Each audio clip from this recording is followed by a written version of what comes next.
Shama harka fuudhee hordoftoonni siifan firaa'ol YouTube nagaa keessanitti ta'ee keessanii jirtu. Nagaa kootii galata rabbii nagaan korraa faadhaan isin jedhaa isinis akka nagaan faatan abdiin qaba. Hunduma keessan bakka jirtanitti nageenya koosin akka isin jechaa warroonni biyya keessa jirtan warroonni biyya adda addaa jirtan hundumti keessan nagaa keessanii fi dalagaan hojii hundi bareeda nabira bareedaa simbiras bareeda akkasiin ta'u abdiin isin biraa qaba. Haadha waan haaraa tokko qabadhee dhufee jira. Waan haaraa sunniin maaliin beektanii?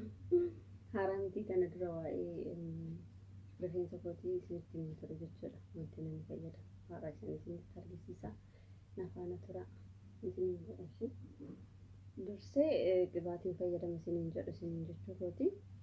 Meeshaa isaatu kana malee qibaatii isa kan as keessa jiru waa biraati jechuu barbaadatan meeshaa isaa kana fayyadamu malee. As keessa zayituunii akkuma isin jedhe zayituunii argiisa daakee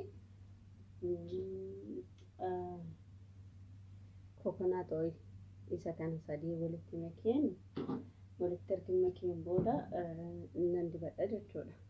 Haga sa'aatii tokko agas ergan tursiiseen booda yommuu yeroon qabaanne ta'e mana namaa kun baay'ee namatti hin tolu sa'aatii dheeraa dibachuudhaaf osoo hin tolle immoo daqiiqaa 30 tokko akkasuma ofirra tursiistanii miicattuu jechuudha.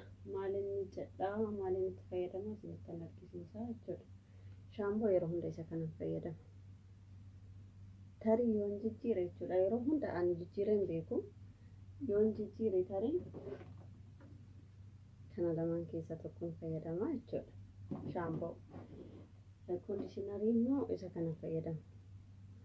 Olive oil isa kondishinarii isa jedhu kanan fayyadama yeroo baay'ee jechuudha. Isa kanallee ni fayyadama. Yookiin immoo isuma kan shaamboo fakkaatu jechuudha. Inni kun isa kanan fayyadama jechuudha. Kana lamaan kana keessa jijjiiru yeroo mara kana fayyadamudha jechuudha. Yeroo hundayyuu namoonni tokko shaamboo yeroo baay'ee jijjiiru maal jedhu garuu jijjiiranii fi miti ani isaan fayyadamu isinitti maara jechuudha. Inni isa kanan fayyadama erga miiccadhee raawwadhee immoo jechuudha.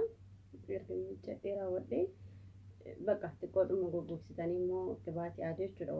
Ani isiniif mijatu yookiin immoo kan isinitti tolu immoo erga miiccattanii raawwattanii qibaatii xiqqooshii walloo jettanii maasaaj gootanii bakka sadiittis bakka lamattis akkasitti gungultanii gaafa immoo xiqqoo turtanii walloo jettan baay'ee hin caccabu waan jedhu laslasseedha jechuudha.